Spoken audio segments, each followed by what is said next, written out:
Thank you. दोस्तों, क्या सच में इस दुनिया में एलियंस मौजूद हैं? क्या सच में एलियंस हमारे ऊपर अपनी नजर रखते हैं? क्या एलियंस को हमारी गतिविधियों का पता चलता रहता है?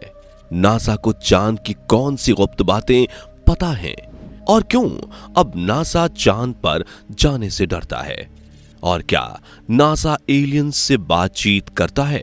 दोस्तों, अगर आप भी जानना चाहते हैं इन सभी सवालों के जवाब, तो वीडियो में एंड तक हमारे साथ बने रहें। दोस्तों, आजकल की बढ़ती टेक्नोलॉजी और बदलती लोगों की सोच ने न केवल धरती को खुशहाल बना दिया है, बल्कि इंसान तो रहने के लिए एक नया ग्रह भी खोज रहे हैं, ताकि आगे आने वाले वक्त में हम केवल पृथ्वी पर ही अपना जीवन ना गुजार सकें। दोस्तों, जब भी हमारे रहने के लिए पृथ्वी के अलावा किसी दूसरे ग्रह की बात की जाती है, तो ज्यादातर लोगों के दिमाग में चंदा मामा का ही ख्याल आता है, क्योंकि पृथ्वी के बाद केवल यही एक ऐसी जगह है जहां इंसानों का बस पाना दूसरे ग्रहों के मुकाबले कुछ हद तक संभव माना जाता है। इसलिए कुछ देशों के लोग चांद पर अपने मून मिशन भेजते रहते हैं, ताकि चांद के बारे में अच्छे से जानकारी पता लग सके। और ऐसे ही हाल ही में भारत का चंद्रयान 3 भी चांद पर सेफ्टी से पहुंच चुका है, और चांद पर पहुंचने वाले देशों की सूची में भारत ने एक बार फिर से अपना नाम लिखा लिया है। लेकिन साउथ पोल पर अपना परचम लहराने वाला भारत इकलौता देश बन चुका है, क्योंकि आज तक कोई भी चांद के अंधेरे वाले हिस्से यानी कि साउथ पोल पर जाने की हिम्मत नहीं जुटा पाया। लेकिन अब ऐसा लगता है कि भारत के चंद्रयान 3 मिशन से इस हिस्से का सच भी जल्दी ही सबके सामने आ जाएगा। दोस्तों, जिस तरह चांद पर मौजूद एलियंस के खुलासे ने सबको चौंका दिया है, और ऐसा कहा जाता है कि चांद पर एलियंस का बसेरा है, यानी आप कह सकते हैं कि चांद ही एलियंस का घर है। हालांकि चांद पर पृथ्वी की तरह हवा, पानी और पेड़ पौधे तो नहीं है, लेकिन फिर भी एलियंस वहां पर रहते हैं। अगर इंसानों की बात की जाए, तो हम इंसान बिना ऑक्सीजन मास्क और स्पेस सूट के सिर्फ कुछ ही सेकंड्स चांद पर बिता सकते हैं। एलियंस के लिए ऐसा नहीं है। वो बिना स्पेस सूट, ऑक्सीजन मास्क के यहां पर सालों से जिंदा हैं, क्योंकि वो हम इंसानों से कई गुना ज्यादा ताकतवर हैं। तो वो तेज गर्मी और तेज सर्दी में भी आसानी से रह सकते हैं। ऐसा कहा जाता है कि एलियंस 260 डिग्री तापमान से लेकर -280 डिग्री ठंडे टेम्परेचर को भी झेल सकते हैं। इससे ही आप अंदाजा लगा सकते हैं कि एलियंस कितने ताकतवर होते होंगे। दोस्तों, आप तो जानते ही हैं कि अभी तक चांद की खोज में ऐसे बहुत से मून मिशंस भेजे गए हैं, जिनमें से कुछ कामयाब रहे तो कुछ नाकामयाब। ऐसे ही जब चीन ने साल 2020 में अपना रोवर चांद की सतह पर उतारा था, तो चांद पर कुछ ऐसा देखने को मिला जो वाकई में हैरान करने वाला था। जी हां दोस्तों, इस रोवर ने इस रहस्यमय क्यूब जैसी आकार वाली एक चीज को खुद से 30 मीटर की दूरी पर देखा था। जब चीन के साइंटिस्ट्स को इस बारे में पता चला, तो ये उन्हें भी समझ नहीं आया कि ये क्या चीज थी। लेकिन दोस्तों, चांद पर यह आकृति कहां से आई, इसके बारे में हर कोई जानना चाहता है, लेकिन इसके बारे में किसी को कोई भी जानकारी नहीं मिल पाई। इसलिए वैज्ञानिकों ने इसे एक मिस्टीरियस स्ट्रक्चर का नाम दिया है।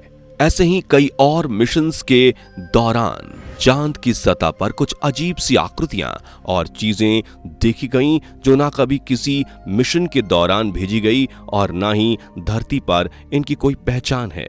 दोस्तों, बहुत से लोगों को ऐसा लगता है कि चांद पर एलियंस जिंदा नहीं रह सकते हैं, क्योंकि किसी को भी जिंदा रहने के लिए ऑक्सीजन और आबो हवा की जरूरत होती है। लेकिन हो सकता है कि इन एलियंस को चांद पर रहने के लिए ऑक्सीजन ना चाहिए हो। ये चांद की पथरीली जमीन, उबड़ खाबड़ सतह और बड़े बड़े गड्ढे, ये एलियंस इन्हीं में अपना जीवन गुजार रहे हों। और अगर ऐसे में हम इंसान चांद को अपना घर बना लेते हैं, तो क्या होगा? क्या ये हमें जिंदा रहने देंगे? चांद पर एलियंस हैं, इस बात का दावा अमेरिका के फेमस राइटर रिचर्ड सी हॉगलैंड ने भी किया था। उन्होंने कहा था कि चांद की सतह पर एलियंस ने अपना घर बना रखा है और वो वहीं पर अपनी पूरी सभ्यता के साथ रहते हैं। हालांकि अपोलो मिशन के दौरान एस्ट्रोनॉट्स ने भी ये महसूस किया था, लेकिन उन्होंने सच को पूरी दुनिया से छुपा कर रखा। इनके अलावा कई और वैज्ञानिक भी एलियंस के होने के दावे को मजबूती से कहते हैं और ऐसे ही कई रिसर्चर्स की शक की सुई तो अमेरिका के मून मिशन अपोलो 17 पर भी टिकी थी, क्योंकि 1972 में अपोलो 17 को चांद की सतह पर उतारा गया था और इसकी एक वीडियो फुटेज भी लोगों के सामने रखी गई थी। इस वीडियो में ऐसा देखा गया था कि एक इंसान की आकृति जैसी कोई चीज वहां मौजूद है। जब इस बात को लेकर लोगों ने सवाल खड़े किए तो नासा के पास इसका कोई जवाब नहीं था, लेकिन कुछ लोगों का ऐसा कहना था कि आकृति शायद एलियंस की हो सकती है, क्योंकि इनके अलावा चांद पर किसी और का होना संभव ही नहीं है। बता दें कि सिर्फ आकृति ही नहीं बल्कि अपोलो 17 मिशन के दौरान यूएफओ जैसी चीज भी देखी गई थी। हालांकि लोगों ने इसके बारे में जानने की बहुत कोशिश की, लेकिन आज तक इसकी हकीकत को कोई जान नहीं सका। ऐसे ही साल 1969 के दौरान अपोलो 11 मिशन को जब चांद पर भेजा गया, तब भी यूएफओ के दिखने का दावा किया गया था। दोस्तों, 1969 ये वो साल था जब अपोलो का पहला मिशन भेजा गया था और पहली बार ही इस मिशन के 2 एस्ट्रोनॉट्स का सामना एलियंस से हुआ था। जी हां दोस्तों, चांद की सतह पर पहली बार कदम रखने वाले नील आर्मस्ट्रॉन्ग और उनके सहयोगी बज एल्ड्रिन ने यह बताया था कि वहां एलियंस जैसा कुछ तो था। इस बात को उस समय तो दबा दिया गया, लेकिन जब ये बात साल 2005 में लोगों के सामने आई तो हर कोई हैरान रह गया। इन दोनों एस्ट्रोनॉट्स ने एलियन और अपोलो 11 मिशन से जुड़े कुछ और राजों से भी पर्दा उठाया। तब लोगों को भी यकीन हो गया था कि वाकई में चांद पर एलियंस का बसेरा है। 2005 में जब ये बात आग की तरफ फैली तो एक चैनल ने बज एल्ड्रिन को इनवाइट किया ताकि वो डिटेल से अपना मून एक्सपीरियंस लोगों के साथ शेयर कर सकें। बज एल्ड्रिन ने बताया कि जब वो 1969 में अपोलो 11 मिशन के साथ चांद पर गए थे तो जैसे ही उन्होंने चांद की सतह पर अपने कदम रखे, इसी दौरान उन्होंने अपने से दूर कुछ अज्ञात प्राणी देखे। इनमें से एक प्राणी उन्हें देखने के लिए उनके करीब आ रहा था। वहीं नील आर्मस्ट्रॉन्ग ने बताया कि 1969 में उन्हें सुबह सुबह करीब 4 बजे चांद पर यूएफओ जैसी कुछ चीज दिखाई दी थी। ये देखने के बाद एस्ट्रोनॉट्स ने नासा को भी इसके बारे में बताया, लेकिन नासा ने कभी भी इस बात का खुलासा दुनिया के सामने नहीं किया। ऐसे में जब नील आर्मस्ट्रॉन्ग अपने मिशन में थे तो मिशन कंट्रोल सेंटर ने उनसे पूछताछ की तो नील ने बताया कि मुझे यहाँ कुछ अजीब सा महसूस हो रहा है और यहाँ पर हमें कुछ अज्ञात प्राणी दिखाई दे रहे हैं और हैरानी की बात तो ये है कि ये हमारे ऊपर बराबर नजरें बनाए रख रहे हैं। हालांकि दोनों ही एस्ट्रोनॉट्स ने लोगों के सामने ये बात कभी भी खुलकर नहीं की कि उन्होंने एलियंस देखे थे और वो उन पर लगातार नजर रख रहे थे। लेकिन दोस्तों, जिस तरह की आकृति यूएफओ और भी कई चीजों के निशान उन्होंने देखे थे, उनसे यही साबित होता है कि चांद पर कुछ तो है जो मिशन के दौरान एस्ट्रोनॉट्स के सामने आता रहता है। यही वजह है कि बहुत बार एलियंस की सच्चाई पर सवाल खड़े होते रहते हैं। ऐसे ही जानी मानी लेखक उर्सुला के लेग्यून ने एक बहुत बड़ा दावा किया और लोगों के सामने खुल के बताया कि अमेरिका के मून मिशन में जो भी यात्री शामिल थे, उन्होंने चांद पर ऐसी एक नहीं बल्कि हजारों तस्वीरें देखी जिन्हें देखकर उन्हें भी लगा था कि ये एलियंस ही हैं। जी हां दोस्तों, वो सभी तस्वीरें एलियंस की तरफ ही इशारा कर रही थीं। ऐसे ही साल 1972 में मून मिशन के दौरान एक गड्ढे में तोप की तरह एक आकृति भी देखने को मिली थी। लंबी पतली सी आकृति एक गड्ढे में छुपी हुई थी। हालांकि ये तोप जैसी थी, लेकिन चांद पर तोप का मिलना नामुमकिन था। तो फिर आखिर ये था क्या? नासा ने इस बात का खुलासा तो किया, लेकिन इसकी हकीकत कोई भी आज तक नहीं जान पाया। दोस्तों, बहुत से वैज्ञानिकों का कहना है कि नासा चांद पर इन एलियंस के बारे में बहुत कुछ जानता है, लेकिन वो कभी भी दुनिया के सामने इस बात का जिक्र नहीं करता। और आपको जानकर हैरानी होगी कि नासा पिछले 50 सालों से एलियंस के साथ कनेक्टेड है और उनके साथ कांटेक्ट बनाए हुए है।